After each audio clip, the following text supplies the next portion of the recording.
नमस्कार दोस्तों। आज जो कहानी मैं आपको सुनाने जा रहा हूँ वो पंजाब और हरियाणा के बॉर्डर पर बसे एक छोटे से गांव की है। गांव का नाम मैं नहीं बताऊंगा क्योंकि वहां के लोग आज भी इस घटना के बारे में खुलकर बात नहीं करते। ये कहानी करीब 5 साल पुरानी है।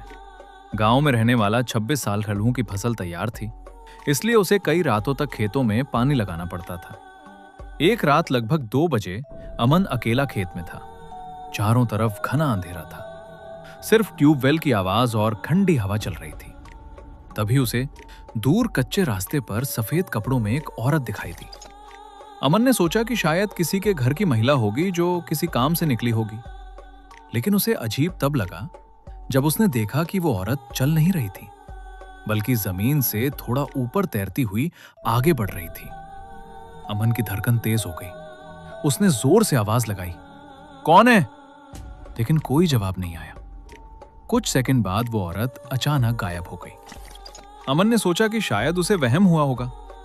अगली रात वो फिर खेत गया। इस बार रात के ठीक 2 बजे फिर वही सफेद कपड़ों वाली औरत दिखाई दी, लेकिन इस बार वो धीरे धीरे अमन की तरफ आने लगी। जैसे जैसे वो पास आ रही थी, आसपास का तापमान अचानक बहुत ठंडा होने लगा।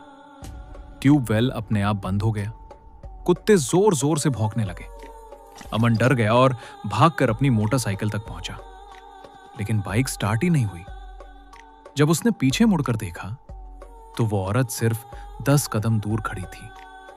उसका चेहरा लंबे बालों से ढका हुआ था और तभी उसने बहुत धीमी आवाज में कहा, मुझे घर छोड़ दो। अमन के पूरे शरीर में जैसे जान ही नहीं रही। उसी समय दूर से एक ट्रैक्टर की हेडलाइट दिखाई दी।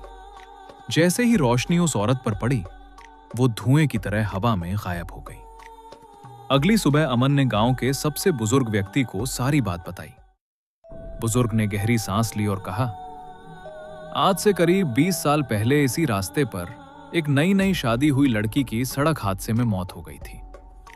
लोग कहते हैं कि उसकी आत्मा आज भी रात के 2 बजे किसी से घर छोड़ने की गुहार लगाती है। अमन ने उस दिन के बाद कभी रात में अकेले खेत पर जाना बंद कर दिया। लेकिन कहानी यहीं खत्म नहीं होती।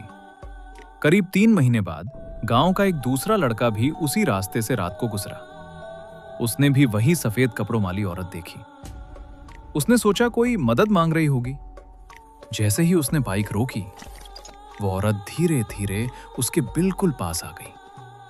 उसने सिर उठाया, लेकिन उसके चेहरे पर आंखें नहीं थी, सिर्फ एक काली खाली जगह। और अगले ही पल वो जोर से चीखी। उस लड़के की चीख पूरे गांव में सुनाई दी। सुबह वो बेहोशी की हालत में सड़क किनारे मिला।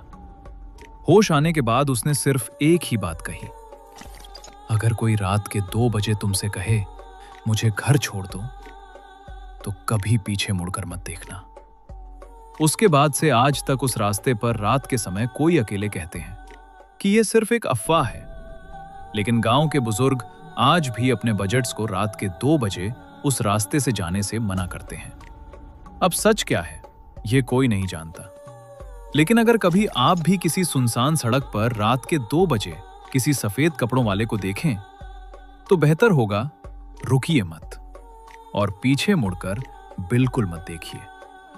अगर आपको यह डरावनी कहानी पसंद आई हो तो वीडियो को लाइक करें, चैनल को सब्सक्राइब करें और बेल आइकन जरूर दबाएं ताकि ऐसी और डरावनी कहानियां सबसे पहले आप तक पहुंचे। अपना और अपने परिवार का ख्याल रखें। मिलते हैं अगली डरावनी कहानी में। नमस्कार।